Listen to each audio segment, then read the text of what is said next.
Iteka n'umunezero ntangere vyo gusubira kubana namwe banywanyi mukurikira ibiganiro n'amakuru tubandanya gushikiriza nga kuri imbonesha kure mukurikira imisi yose nabanya kubagezaho amakuru avugwa cane kuri uyu munsi wa gatatu. Ni vyinshi twabatohoreje mu makuru avugwa cane mu bisata bigiye bitandukanye mu bice vyinshi bigize igihugu c'u Burundi. Ndabahaye kaze bizuka ari benshi badukurikira bari mu Burundi mu ntara zitandukanye ngaha ku mugabane wa Afrika no ku yindi migabane ya kure, kandi mwese ndabakengurukiye. Aya makuru rero akaza kwibanda ku ngingo nkuru zikurikira. Muri iyi minsi ariko hibonekeza iduzwa ry'ibiciro vy'amazu yo gupanga mu gisagara ca Bujumbura, aho umupanga yaza yumva nyene nza mubwira ati inzu narayidugije mu kwezi kuza hongeweko ayandi mafaranga. Hoba hari ingingo yemirijwe gushigwa imbere ko leta yari ikwiye kwinjira mu vyo gupanga no gupangisha amazu. Ibyo byose rero biriko bivugwa cane muri ico gisata. Muraza kubikurikira izo mpinduka zitandukanye zigiye kuba, turebe uko zimeze ndetse na byinshi byatangajwe n'abari mu ntwara mu gisagara ca Bujumbura navyo mugaca muza kubimenya muri aya amakuru.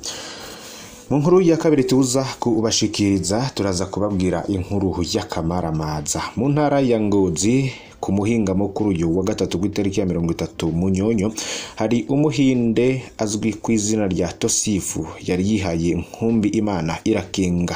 Uwo muzungu rero yakubise inyundo umwana muto yicana muhera kumuramutsa ngo no muzungu. Navyo mukaza kuvyumviriza muri aya amakuru.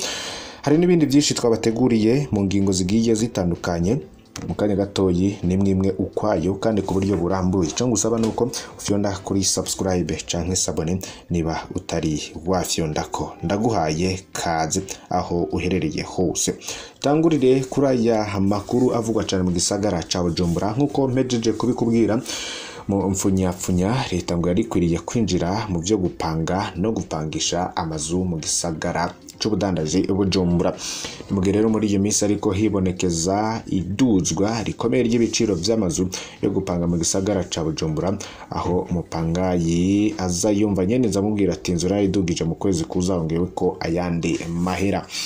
Bamwe rero bapangisha amazu yo kubamwo bagize ico bavuga bakanabibwira n'ibimenyesha makuru menyesha ko ibiciro vy'ibidandazwa bigoma biduga ndetse ibikoresho vyo kubaka navyo bikazimba.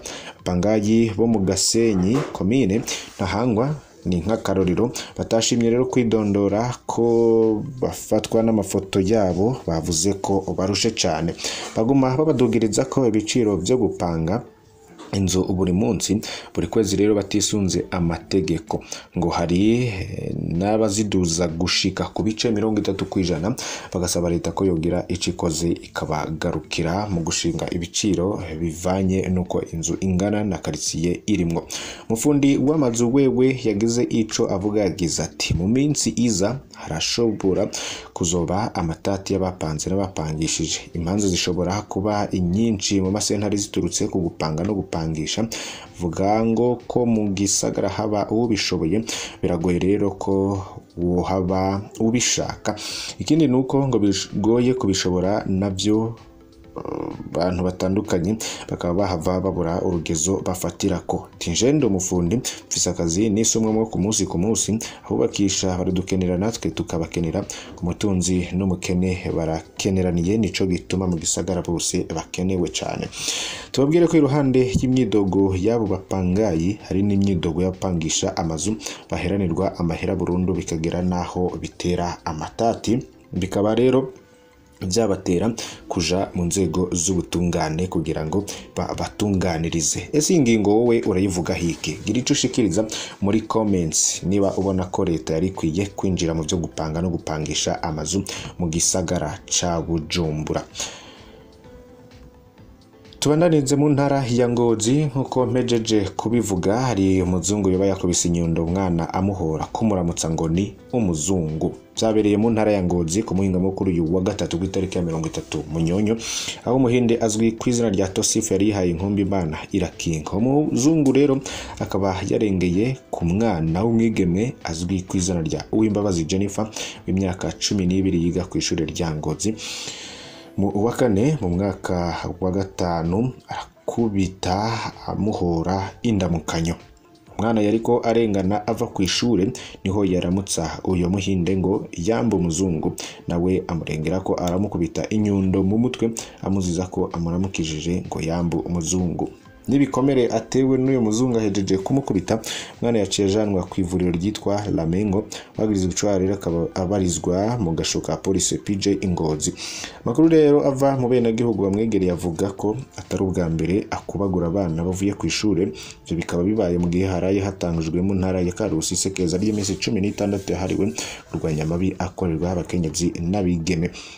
Ikigo FENADEB bakaba batera ivyatsi uwo wese yihaye gutosekaza agateka k'abana, rero ko yabigize umugenzo bakavuga ko naho yorekurwa bazomwitwarira ku nzego zitandukanye. Bosco Ndayirageje aserukira FENADEB mu ntara ya Ngozi agasaba abajejwe umutekano n'ubutungane gukurikiza amategeko mu guhasha abakoze amabi bahohotera imigwi y'abana n'abakenyezi. Biyandi makuru abene gihugu bategerezwa kumenya nga biyandikishije ngo binjire mu ishuri ry'abapolisi baramenyeshwa ko intonde zabemere gukora ikibazo zoba zasohotse.